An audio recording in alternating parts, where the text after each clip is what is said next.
Hey there guys, Tom here, welcome back to my movie channel and thank you very much for joining me for this, my review of the brand new film, The Call of the Wild. Before we get into today's review, if you guys have not been here before, make sure you hit that subscribe button and ring that notifications bell so you never miss out on my take on all things movies. Also, special shout out to the kind dude who stopped me in the street yesterday and said I really enjoy your reviews, so whoever you are, thank you. Have you guys seen Call of the Wild, or are you looking forward to seeing this film? Whatever your thoughts are, make sure you jump down in the comment section below and let me know so we can carry on the discussion right down there. So The Call of the Wild is based on a very old book. I think this film has been remade several dozen times. And in this version, we have Harrison Ford, who comes across a dog called Buck, and they go on an adventure and realize they both need each other, and it's about friendship and finding out your place in the world and all that sort of lovey-dovey stuff. Look, I wasn't sure about this film from the trailers. I thought, it doesn't look great. And the CGI on the dog, when we found out they were like this, the dog was going to be totally CGI, I was like, that could go wrong. And honestly, in the film, the dog is very, very obviously CGI'd. And as I'm watching the movie, I could really understand why they had to CGI the dog. The dog is like the main character of the film, and the dog does a lot of stuff that you couldn't just train a normal dog to do. What bothered me about the dog wasn't the fact that it was CGI and it wasn't exactly the best CGI in the world. What bothered me about it was oftentimes the dog interacting with humans wasn't to scale. The proportions were off. The dog either looked too big or oversized, or it either looked too small in proportion to the human characters in the movie. So you have Harrison Ford's character, for example, interacting with this dog. The dog just looks way too big, and it was really throwing me off and taking me out of the film. This film also does have a lot of continuity errors as far as costume, hair, and makeup go, and normally in my reviews I wouldn't talk about the costumes and the hair and makeup, but Harrison Ford, as this movie, when you first see him in this film, you know, he's got longer grey hair and a long, grey, thick beard. And in the third act of the movie, literally from shot to shot, his hair completely changes. It's suddenly a lot shorter and the beard's a lot trimmer. It's almost like they went back for reshoots and like Harrison Ford either didn't have time to regrow the hair out or they didn't have a wig for him.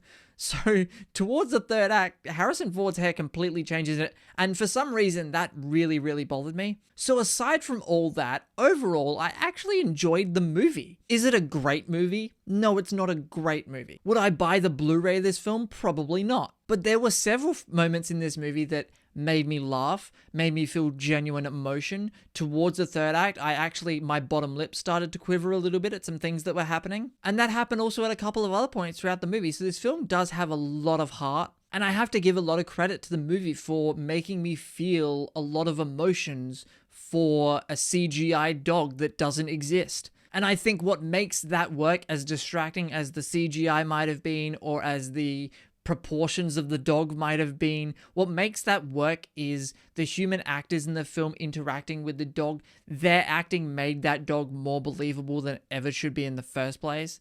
And when you have someone with the charisma and the talent of a Harrison Ford leading this film, I use that term loosely, it can only improve the movie. But I will say this about Harrison Ford's role in the film. For the first 45 minutes, he's not there at all. He's in one quick scene right at the beginning, and then he's gone for about 45 minutes after that. And I was starting to get really frustrated by that. I'm like, I paid to see a movie with Harrison Ford and a dog, but luckily in the second and third act, we get a lot of Harrison Ford and the dog, and their connection throughout the movie is really what makes this movie worth seeing, in my opinion. But honestly, for a movie with a budget of over $100 million, I did expect the CGI on the animals to be a lot better. There are also other dogs in the movie, and they look a lot better than the main dog character in the film, which is actually really, really perplexing to me. I also don't know how or why this movie got made, and the fact that it was made, and apparently it has like a $110 million budget.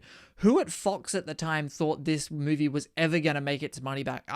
I hope this movie makes its money back, because I hope for all movies to do well critically, financially, whatever, but I just don't know how this film turns a profit.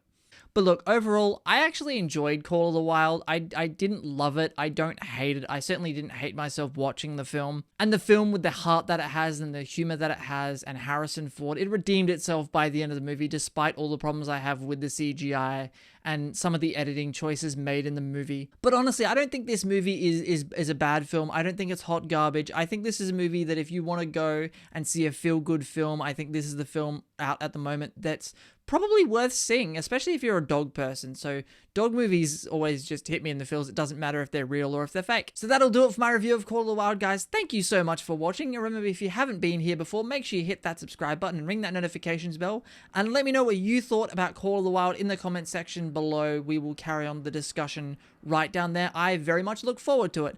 Thank you once again for joining me. My name is Tom, and I will see you guys next time.